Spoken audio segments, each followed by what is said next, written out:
Please give a warm welcome to our next speaker, Dr. Marcia Ganzler-Stevens.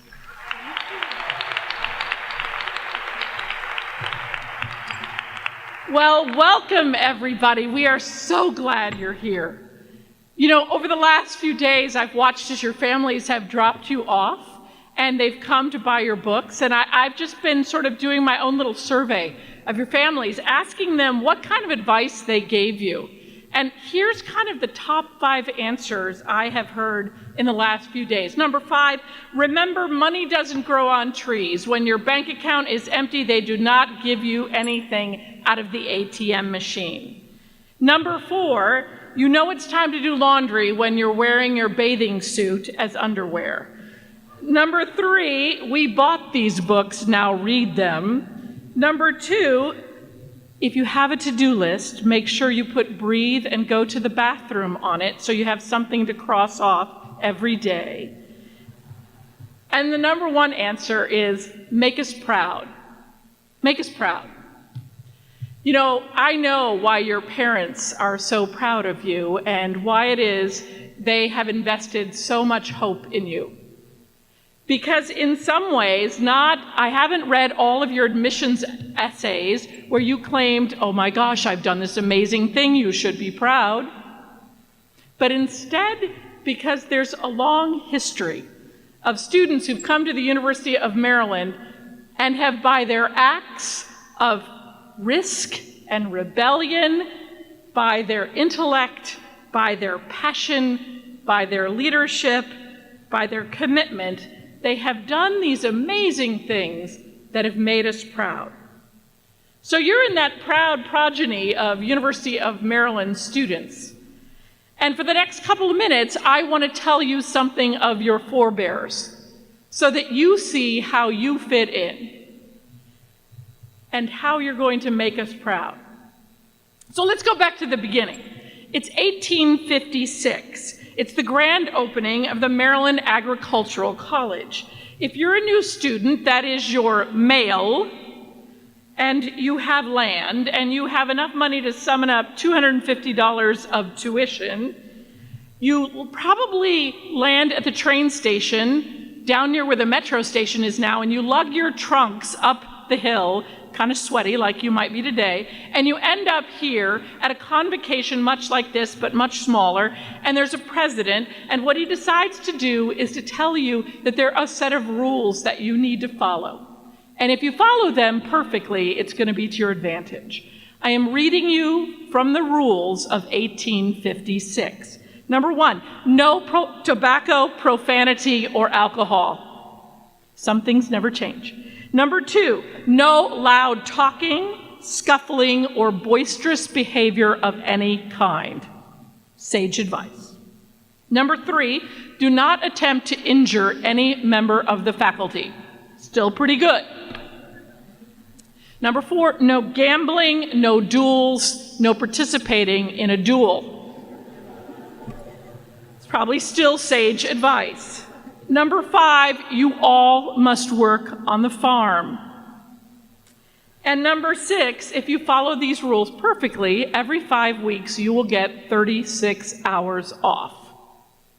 Whoa, you thought the rules were strict now. You know, shortly after the founding of the University of Maryland, we had a civil war in this nation. And faculty and students and even the president fought on both sides of that conflict in the Confederate and Union armies. At one point, where McKeldin Mall is now, there were 700 Union troops encamped there. Perhaps you see the ghost when you walk across. Shortly after, in 1892, a young man made himself a change agent. He was a junior, and his name was Sotheran Key, and he said, I think we should play football. And so he got together some friends in kind of a ragtag group, and they formed a football team, the university's football team, kind of like intramurals. And they had a 2-game season. They lost the first game 58-0. They lost the second game to, God bless us, Johns Hopkins, 62-0.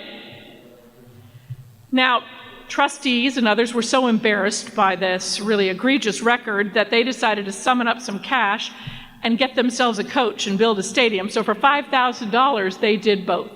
It's a little bit more money now. So sovereignty. Okay. So they followed rules, they fought wars, they started football, all proud moments, but they did more. In 1912, students in partnership with faculty saved this university. It was Thanksgiving weekend, and there was a formal ball over where Morrill Hall and Lafrac Hall are, not too far from South Campus Dining Hall. They were all there for a dance, and a fire broke out. And pretty soon it had burned down all of the classrooms, much of the offices, all of the records, many of the places where students were living. Now the president, he wasn't as cool as Dr. Lowe, and he got a little overwhelmed by the recovery from this fire, so he took off. But the students and the faculty, they stuck around, and they kept this place going. Students had to live in downtown College Park with families who took them in, kind of like off-campus students, upper class, transfer students. But they weren't just men who made this place. In 1916, 2 women were admitted to the University of Maryland, and the very first woman, Elizabeth Hook, graduated in 1920 with her degree in entomology. And thanks to Elizabeth and her compatriot, women were admitted in more significant numbers, so that by 1929 there were 300 women enrolled in all areas of the university, including engineering and agriculture. That is right. And by 1932, we had the national champion rifle team, women's rifle team. The first national championship team.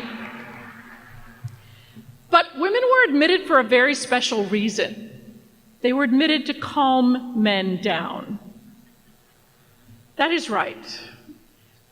They had special rules, though, because they were afraid if they just calmed men down, they would sort of think too much and their brains might be injured. So women were required to be in their rooms by 7:30 at night. And they had to have their lights out at 10:30. Now, there was a young woman by the name of Vivian Simpson, and she said, I can't study for my classes and I have to compete with men. So she kept her lights on past 10:30. And she was expelled. And she fought her expulsion in the courts, and she didn't win. But she got so enamored with the law that she decided, well, law school's for me, so she became a lawyer. Vivian Simpson was the first woman president of the Montgomery County Bar Association. Anyone Montgomery County? With the onset of the Great Depression in the 1930s, there were really very difficult conditions. Students slept in classroom buildings just to keep warm. And into that dram and drudgery came this moment that we really believed in hope and possibilities. When the class of 1933 gave a new mascot to the university, a bronze statue that stands in front of what is now McKeldin Library, Testudo. And they believed then, and we believe now, that if you rub his nose, there's a little luck coming your way. It is a dichotomy that that same class was the first class to get parking tickets at the University of Maryland. Sheer numbers of students changed the university after World War II. In June of 1946, everybody went home from school, and the University of Maryland had 6,000 students. And when everybody came back to school in September, there were over 11,000 students. So many students that women had to live 4 to a room in residence hall rooms. Think about that. That's a lot of women in one room. But men, 700 of them lived in double-decker bunks in the Armory. That makes forced triples look like luxury living. In that same era, there was an exceptional student by the name of Perrin Mitchell who applied to Maryland and was denied entry.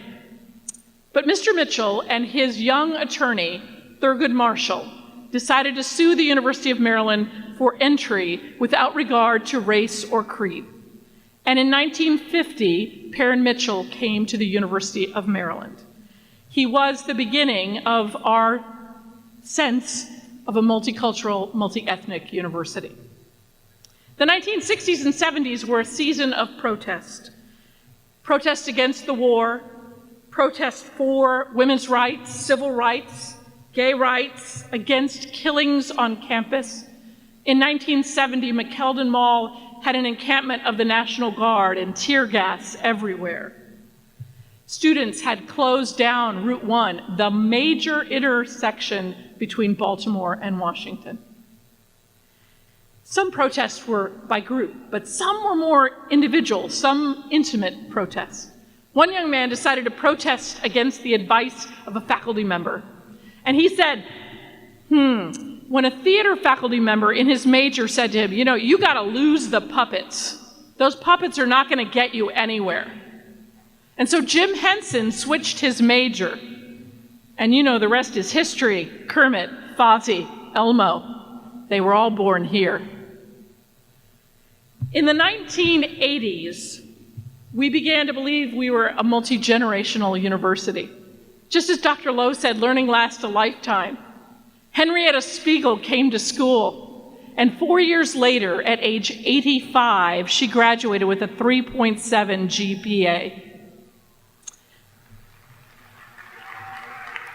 Her grandson came a bit later, and I always asked him, did you use your grandmother's papers? In so many ways, over the last decades, we have been surrounded by students who made us proud. They engaged in service learning in so many parts of the community. They protested for the end of South African apartheid by arguing for divestment. We have had more national champion teams in men's and women's basketball, men's soccer, women's lacrosse, mock trials, solar cars, field hockey over and over and over again. Students introduced the Honor Code, which you signed earlier this summer. They have lobbied the state legislature in Terrapin Pride Day. They have incredibly built up communities by going out to build houses in Baltimore, New Orleans, and Kentucky, in Brazil, with alternative breaks, and engineers in public health without borders. Students enabled this university to recover in 2001 after a tornado struck the campus in September.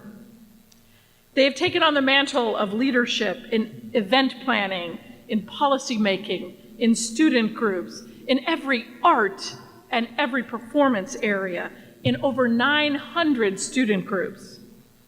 They have enlarged our sense of learning in places like living learning places like Honors and Scholars and Civicus.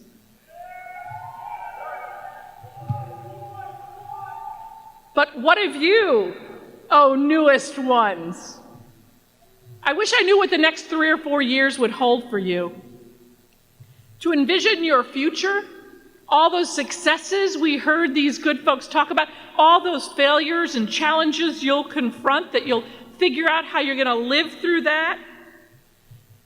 I don't know what the future is about, but I have this history, but I also have you. So I'm going to ask you to do me a favor. When you came in today, they gave you this coin, or we affectionately call it a coin chain, a gift from the Stamp Student Union. Will you do me a favor? Will you take out your coin for a second? On one side of this coin is the beloved Testudo. Now, you know, if you rub his nose, there's a whole lot of luck. And this way, you don't always have to go to the library. If you need luck in an instant, it's in your pocket. All right, take a minute, look around you. Some of you on occasional days may need to rub Testudo's nose for a little bit of luck. But you came with so many gifts and so many experiences already under your belt that you've got what it takes, with or without the luck. Please sit down. I don't know what the future holds for you, but I know who holds the future, and that is you. And I know that you will make us so proud.